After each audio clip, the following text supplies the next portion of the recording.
Welcome. I'm Jonathan Kirschner, and we are on a podcast about leadership. And today we have the pleasure of having John Touey on the podcast. Thank you, John, so much for coming down. You're welcome. You're welcome, Jonathan. All right. So John Touey, I'm sure most know of John Touey, but in case you don't, John is an extraordinary executive search partner at Trilogy Search, and basically you need a CEO, a CFO, a CHRO, or anybody in that stack of HR, you go to John. And so I am particularly excited to just first and foremost hang out with somebody I really enjoy being with, and secondarily to mine your brain and really to learn from you, and for our audience to learn from the incredible amount of experiences you have in this space. Some may even call you the C-suite whisperer. I don't know if you know that. Not many, but a few. So, maybe John, you could just bring us up to speed. Like, Sure. How did you get to where you are right now? Obviously, I'm going to ask you about Trilogy and the name Trilogy, and why would you call your incredible search firm Trilogy? But just bring me on the journey to how you got to where you are. Okay. Well, the short version is that version. I ran an executive search firm with two partners for 25 years, called Salvis and Stetson Group, and it shared some similarities with Trilogy, but was much more of a generalist firm. And about 2 years ago, my partners retired, and we dissolved the firm, and it seemed disingenuous to keep the names without them being involved. So I started Trilogy Talent Advisors, which is a firm that does specialize particularly in senior financial officer and senior human resources officer roles. And you asked about how the name came about. Beyond the fact that all the good names were taken, Trilogy really focuses on the fact that our belief is that there are three enterprise leaders in an organization: the CEO, the CFO, and the CHRO. And when that trilogy is working well together, that's really what drives business performance, shareholder value, and great experiences for employees and engaged cultures. So that's our thesis, and we only work really more on the CFO and the CHRO side in support of the CEO's vision. I love that. So you have like the sort of the vision, the resources that can make that vision happen and ensure that it's sustainable, and then the human resources, that work with those financial resources. Absolutely, the financial capital and the human capital. Financial capital and human capital. And you need those three things working, I presume, in a somewhat symbiotic, synergistic way. And when you see that happening, I see that team functioning well, effectively, I know that's a winner of a company. Yeah. Everybody else on that senior management team has an allegiance somewhere else in an organization, but we find that those leaders, the CEO, the CFO, and the CHRO, are the ones who are concentrating on the enterprise most closely. So I'm, as you know, and I'm a business psychologist, and my primary, passion is helping leaders just like activate and grow their potential through leadership development and talent development. And so I'm coaching, we're designing leadership development programs, we're doing some team coaching. Love that work. Tiring, but very fulfilling. Right. Give us, what's a day in the life of John Touey? Tell us about your role. What does it mean to find the very best CHRO, CFO, CEO? If you like puzzles, you would like executive search. I do like puzzles. You have to have a problem-solving orientation. People come to you, organizations come to you when they have a need, right? They have a problem they're trying to solve, and part of that solution will be the placement of one of these senior executives. So really kind of understanding what the challenges are within an organization, doing a deep dive, an assessment of what's required in a new leader, to be effective, both in terms of what they bring to the organization that the organization lacks, and how they conduct themselves in a way that the organization can integrate them into the way that they work. So it is a bit of a puzzle in terms of really understanding what the need is initially, and then it's a bigger puzzle and a bit of an adventure to go out and find that person in the market of all the folks out there who may be available and or interested in the role. Who's the one who you feel is best suited for it? So you have to, as they say, behavior is a function of the person and the environment. That's a famous quote by Kurt Lewin, the German-American psychologist. So if I want to find a great leader that sort of embodies the target behaviors that we're looking for, it's not enough to just find that unique, amazing all-star individual. They also have to be able to fit into that unique environment. Right. Or you could have a situation, I imagine you've seen this, where somebody excellent comes into an environment and it's just like sort of like organ rejection. Like the system just kind of kicks the person out, even though they're an amazing individual. Right. Absolutely. And I think that's been an evolving kind of issue, or it's been an evolving I don't know what the right word would be, but organizations handle that differently today than they did 20 years ago, where it was very specifically focused on what skill sets, what experiences does this person bring to the table, and we don't really care how they get there. Well, after one or two really talented people flame out in your organization, you start to focus on how they get to their results as much as what results that they bring to the table. And does the way they get to their results, will that be tolerated by the culture that they're coming into? So what works at Coke doesn't necessarily work at Pepsi. Yeah. And so there's got to be give and take on both sides of the equation. But I would say Jonathan really kind of advances in the field of executive coaching and assessment, and more acceptance of assessment being part of the selection process has really improved some of those issues over the last 10 to 15 years. Interesting. And really, I think that it's still a challenge. I think a lot of organizations go out there looking for a change agent, and when that person comes into the organization, there is a bit of a cold water splashed on them because they're not ready for the change that they bring to the table. So really, it is there's got to be give and take on both sides, and I think you're right. That behavior, that not individual behavior, but organizational behavior, finding that match there in a way that not that this person's going to come in and act exactly like we act, but they're going to act in a manner that we can adapt to and accept and be invigorated by the change that they bring to the table. Okay, so that sparks a question for me. Like, do you ever find yourself in a situation where the requirements for the search is we need a change agent, right? We need somebody who can just really help us like disrupt our industry or move at a different pace, but the institution itself isn't ready for that. Right. So there's like the request and this vision for what we need, but then then you go and find that person, bring them in, and then it just doesn't work. Does that happen? Yes. And then, okay, how do you mitigate that risk?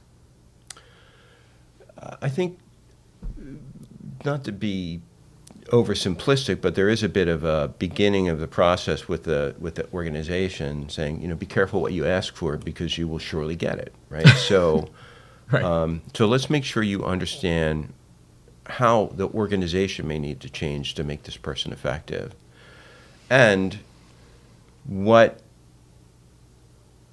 support are you going to give this leader when they come into the organization so they have an understanding of what the cultural norms are, what's taboo, how they might go out about most effectively introducing change within the organization. Like, I have clients that don't give you a warm-up lap, right? That they want to see points put on the board in short order. Like out of the gates. Out of the gates, first Yeah. 3 to 6 months, let's start to see production. Mm-hmm. Production in measurable ways. I have other clients who would be appalled if a new leader suggested any major changes before they hit their first year anniversary. Wow. Because they have found through experience that the complexity of the organization is discovered in stages. And the danger time they find for new leaders coming into their organization is not months 0 through 6, it's months 6 through 12.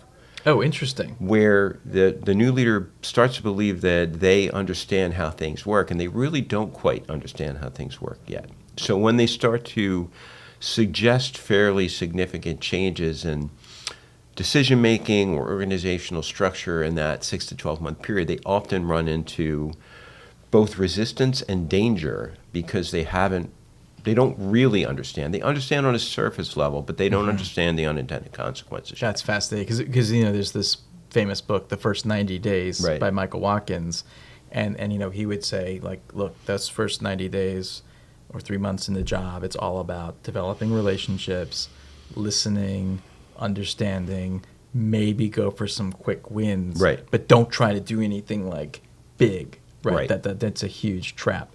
But you're saying that actually, in your experience, it's obviously the first 90 days or 6 months, but in that you're distinguishing even between the first 6 months and the 6 to 12 month Right. time frame, which is actually another vulnerable point where you think you understand it, but you don't. Like, Right. you understand it just at a certain level. It's organizationally dependent. I mean, that is one particular client that I have that that's a particular danger.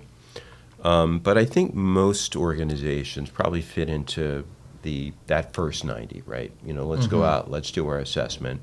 Along the way, let's pick off the low-hanging fruit to start to establish credibility in the organization that we can get things done. And then once we've kind of done a meaningful, sincere kind of assessment of current state, then we start to make more significant suggestions around change. Got it.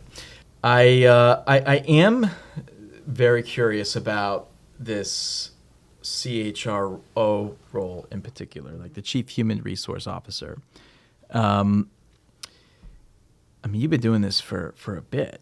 Mm-hmm. Have you seen any changes in, like, how has that role evolved, if it has at all? Yeah. Is it always just been the same, or like, do you see this thing, morphing and changing over time? Right. The latter. I've seen it morph and change over time, but really, from a catalytic event standpoint, much more so over the last 5 years than the previous 50. So, okay. Like, if you look at, I think, between like 1500 and 1900, life expectancy increased by 5 years. Went from 35 to 40 years old over a period of 500 years. Over the last 100 years, it's doubled. It's doubled, right? Well, that's actually fascinating to think about. So, with the advent of modern science and modern medicine, we've been able to decrease infant mortality. We've been able to extend people's lives, and but the catalytic event is kind of the advent of modern medicine and science. Well, I think between, let's say, 1950 and 2020, you would see incremental adjustments in the way that the HR function was perceived by senior management and the role that it played in an organization. Mm-hmm. And the pandemic really was a catalytic event for both increasing the stature of the function and the recognition, particularly by CEOs and boards, of what the impact of a good senior HR leader can have on a company. So there were incremental gains in the interim, but I think there was I think it was a Fortune article in the 90s, a little bit of a controversial, do we really need HR? Should we blow it up? And there was all this talk about seat at the table. Oh, right? interesting. HR needs a seat at the senior management table. So this was like the zeitgeist of the 90s. Of the 90s, Yeah. of the 80s, 90s, when we were trying Do to we really transition, need this role? Do we need the role? Is it really a professional discipline? And, in my mind, it always has been a professional discipline. And for those organizations that didn't, really kind of lean into their HR leaders, they were working at a deficit. But there was a struggle for credibility. And in the same way that there may have been a struggle for credibility with the CFO, but that happened a generation before this struggle for credibility or this desire for increased credibility from the HR function. But that there was some version of that conversation that would pop up over that 25 year period, in the from the 90s through to the more recent past. Are we getting that seat at the table? Are we being perceived as a strategic or an administrative function? We all had our models. David Holger had a model. There was a lot of work being done on the subject, and then, February, March of 2020 come along, and all of a sudden, your people are gone from an office building, or you have to completely change the way you do work, and you have to respond to it in a way where your HR leader really becomes kind of your chief change officer, and is orchestrating a lot of the decisions and a lot around how we're going to support people, around how initially we may need to separate folks, but we want to be able to bring them back, or they're going to have to work in a completely different way than we've expected them to work for their entire career. And our people are going to have to lead them in a different way as a result. So a lot of learning on the fly and a lot of failure, both by HR leaders and CEOs in that time frame. But I think, a final kind of, switch flipping around, yes, your human resources officer is as important as the other senior leaders on the senior management team. Wow.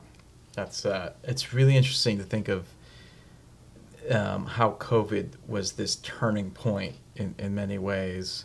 So pre-COVID, HR is comp and benefits, talent management, talent development, succession planning, workforce management, payroll, right?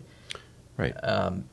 HR tech systems, but you can have all that in place and have a well-oiled machine and be supporting the organization, but then all of a sudden everything just stops. Mm-hmm. We have to reorient to what's it mean to work when we can't see each other in the office, setting policies in place to create governance around how we work and safety. Mm-hmm. And then all of a sudden you have people, going off to Costa Rica and Right. I open my laptop here and go to work and Sure. oh my God, do whatever you want. Just please stay with us because Right. there's the war for talent is greater than anything we've ever seen. Mm-hmm. And so we go from that to then coming back to the office and then having to get everybody back after they're sort of, comfortable not being in traffic and having the incredible flexibility they've had. Mm-hmm. To now this new phase, arguably, where AI has come into the picture. Right. And we have to think about not just people, but down the road and in the foreseeable future, robots. Mm-hmm. But even now, what role does AI play in all this? So HR has gone from this somewhat stable, important role, I would argue always at the table, though I wasn't doing this in the 90s, to being paramount to the organization's strategy, to the extent that change is really important and prominent in the strategy. So it's incredible. So let me about AI. You brought it up, and so related to two things about AI. One related to the kind of the rise of the CHRO, is that they're very much leading the conversation around AI in a lot of the organizations that are kind of, taking the first steps or second or third steps. And there's two reasons for that. One, I think there is more credibility for the function, and the leadership of the function has been gained over the last 5 years. The second thing is AI loves data. That's what AI loves. And HR has the most data in the company. And, all the people data reside there. So, it's a natural spot. When you think about how AI is going to change the way an organization works, it's going to change the way, it's going to change people's jobs, it's going to change where they're done, how they're done, who does it. So all those issues that are kind of intrinsic to the function are intrinsic to a company's adoption of an AI strategy, both in terms of what do we know about our company, where does that data reside, and how's it going to change our company? It's going to mostly change the way we interact with each other, the way that our jobs are done, and the way we interact with customers. So, you can make a very strong argument that the CHRO, aside from the CEO and, CFO, very important, but the CHRO is really like one of the most, if not the most important C-level role. It's overwhelming to think about the amount of change that rests on the shoulders of the CHRO. Are you seeing like burnout, or are there any like hazards to that role right now that you're seeing that are more pronounced than, say, in the early 2000s or the 90s?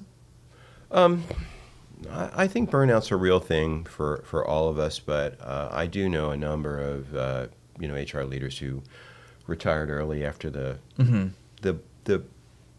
crisis period of the pandemic was over, because it was just so hard. These folks were working 24/7, nonstop, and always a new day, always a new challenge for committees, safety.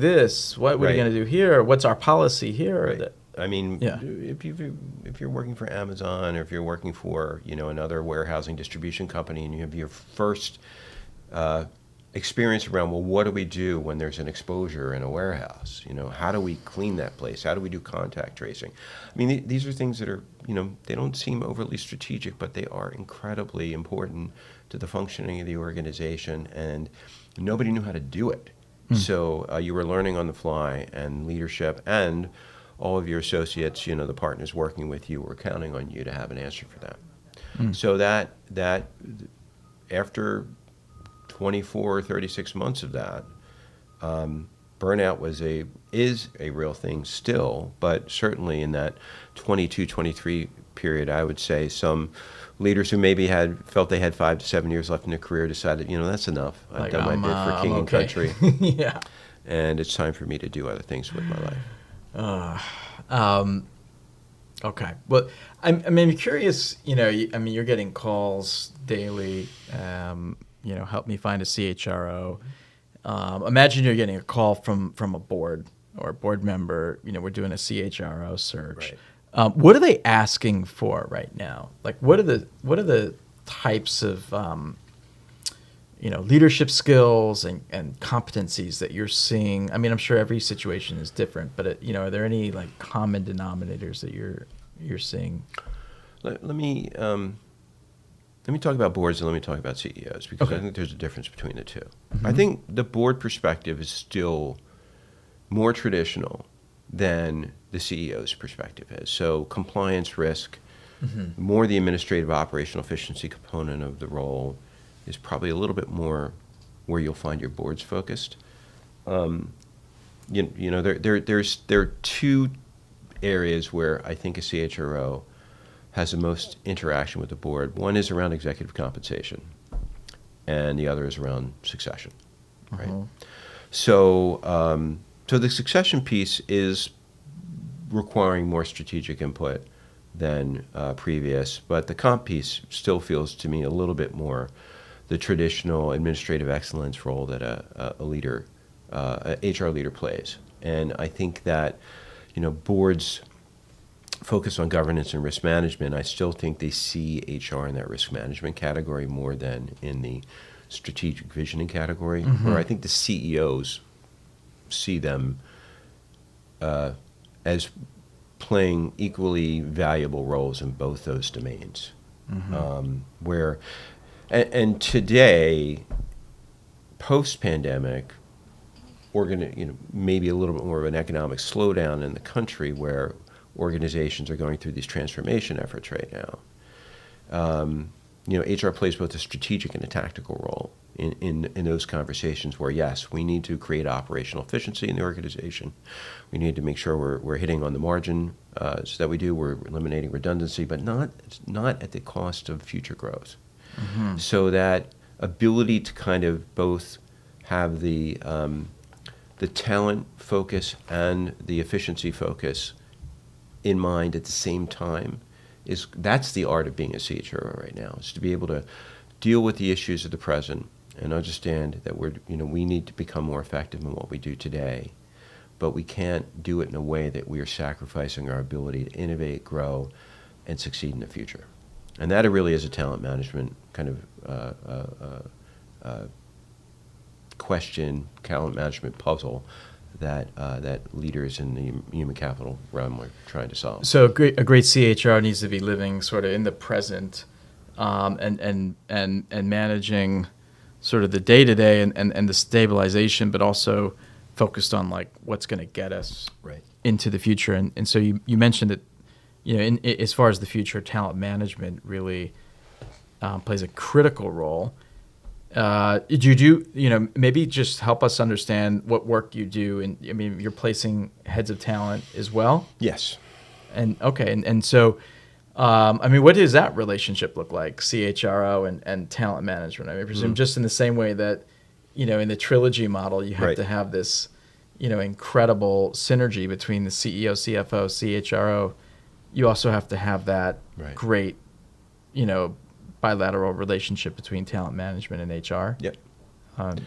I think HR is becoming talent management, really, is what it is. If you think about kind of the transformational efforts that are underway right now, I think what you're going to see is, I wouldn't say it's going to exit the function, but that efficiency, HR service delivery, employee relations, traditional generalist responsibility that an HR function has is going to be automated. That's where AI is really going to have the most impact on the HR function in terms of the way HR works, is that those repeatable tasks will be taken out of people's hands and they'll be put into the hands of agents or robots or whatever you want to call them. So those tier 0, tier 1, tier 2 responses that an HR organization is working with from an employee relations standpoint primarily will be done by intelligences that aren't human, right? And that leaves really the talent piece of it. So your HR business partner, who used to be your HR generalist, that person's going to be the right hand from a talent standpoint to a general manager at some level in the organization. It could be the CEO at the highest level. It could be a business unit leader. It could be a plant leader, right? So that HR leader that they have is really going to be focused on how are we getting the most out of the people that we have? What are the organizational needs that we're going to have in the future that we need to train up our people to be able to do or bring in new people to do? And how are we continuing to provide those associates are going to be important to the future of the organization with opportunities to develop their own skills and grow their careers.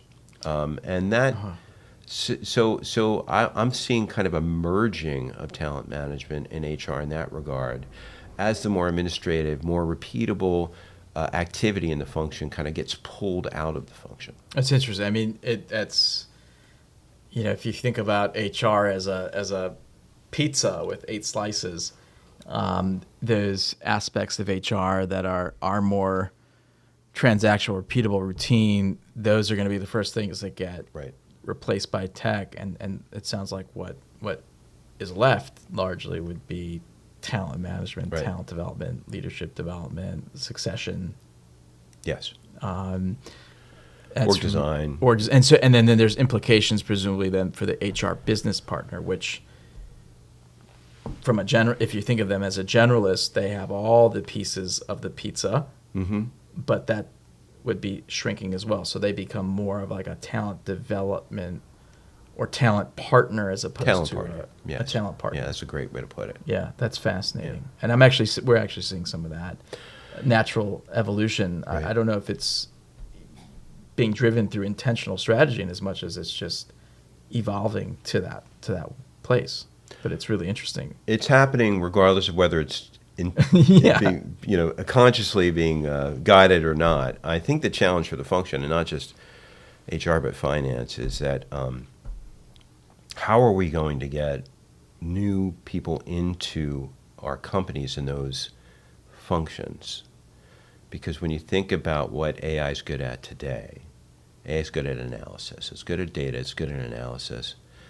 And it's good at those repeatable tasks. Well, that analysis, those repeatable tasks, are the way we used to get new accounting grads and new HR grads into our companies as employee relations reps, as financial analysts, and those roles are going away.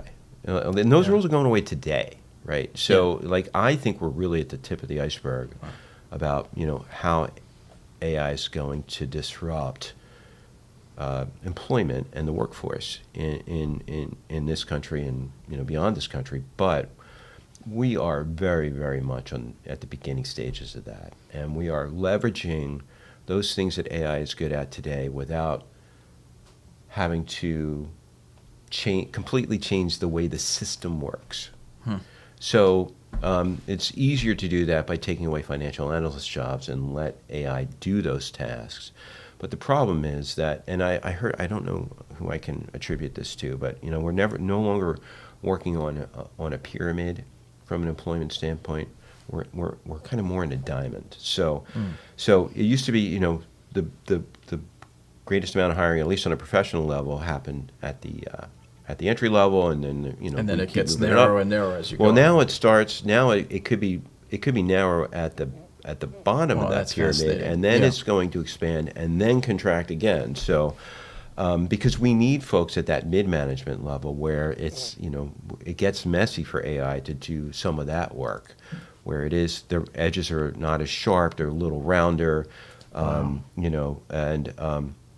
So, but how do we get people prepared for those jobs if the roles that we used to hire them in are being eroded by AI today? Wow, I know there's certainly a trend with entry-level jobs, and I mean, you see articles about this all the time, and it'd be tough to be a senior in college. It's tough to be a new college grad right now. That's for sure. Yeah.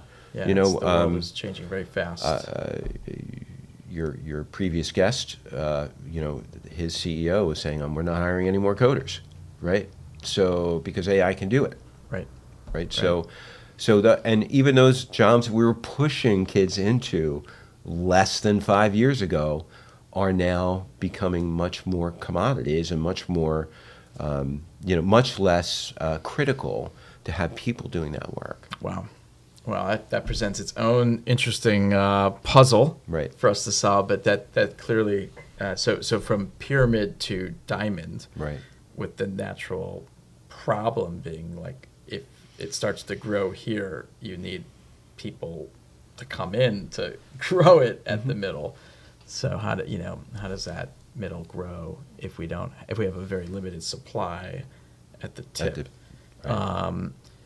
I do want to, as we're getting towards the end of our time, to just pull out our respective crystal balls for a moment and just think about, this CHRO role, which is becoming increasingly more important for the organization, not just in terms of stabilizing, but in terms of the go forward strategy and the ability to successfully navigate continuous change. What advice would you give somebody who wants to be a CHRO 3 years from now? You know, I want to be a CHRO 3 years from now. I'm going to CHRO school. What advice would you give that individual? That's a good question. I think it would be take a chance to be the courageous voice in the room. You know, be that person who is giving feedback that maybe others on the senior management team are not. And a lot of that's going to be around leadership behavior. So, you know, to a certain extent, I think that the CHRO plays a role, the de facto executive coach on a senior management team. Lean into that. Lean into the fact that you do get, to a certain extent, some level of permission to play that role, but push the envelope a little bit on it, because in challenging times in particular, often leaders kind of expose their worser natures, if you will, and people remember that forever. So, you know, having a leader who has the ability to call out the management team when they are not living the values of the organization. And I think we had a piece that came up in our CHRO panel at the AIIR Consulting Summit a few weeks ago around, you know, and what I saw there was a difference between culture and values, right? And cultures are what they are, but when we lose sight of our values, that's when I think, you know, organizations get into a lot of trouble. And I think the CHRO, you know, has the ability to play that courageous voice. But there are pluses and minuses to that. You know, you are exposing yourself in a way that, you know, your other leaders in the organization aren't expected to. And there can be a negative ramification. I would say if that negative ramification comes to pass, then that company wasn't for you anyway. And you'll be a CHRO somewhere else. That itself, I think, I think there's two pieces of advice. Yeah. It's one, you know, take that risk, bring that courageous voice, but also, you know, if it doesn't work out, then, you know, don't take that personally per se. Like, that's probably a sign that it's probably a sign that you will more fully realize your potential as a leader somewhere else. Yeah.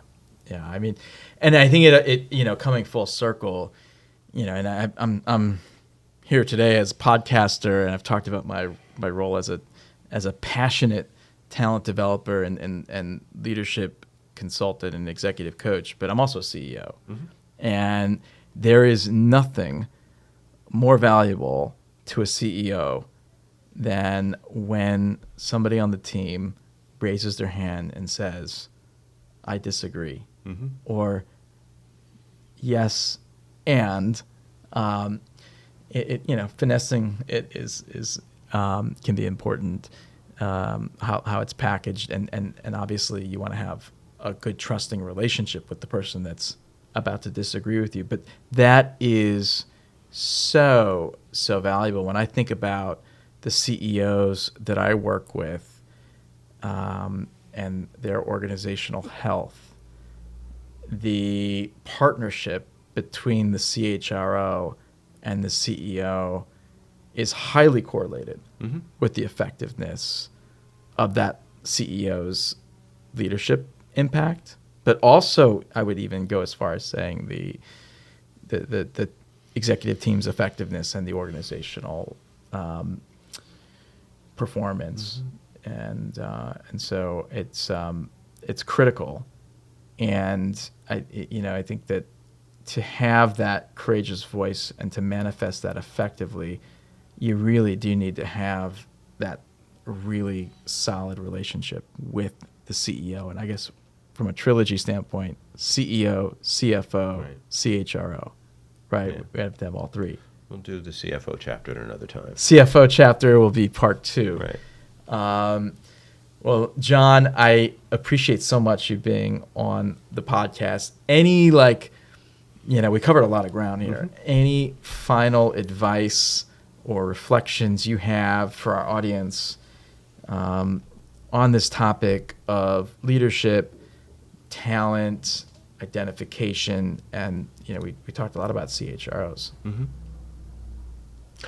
I think if just one more piece of advice would be, the CHRO role has been elevated, really is seen as a business function. So it's incumbent on you in that kind of finishing stage of your career, aspiring to that type of role, to become more adept from a business standpoint. Mm-hmm. So whether that's taking a rotational assignment, whether that's finding the right external coach or partner in that regard, mm-hmm.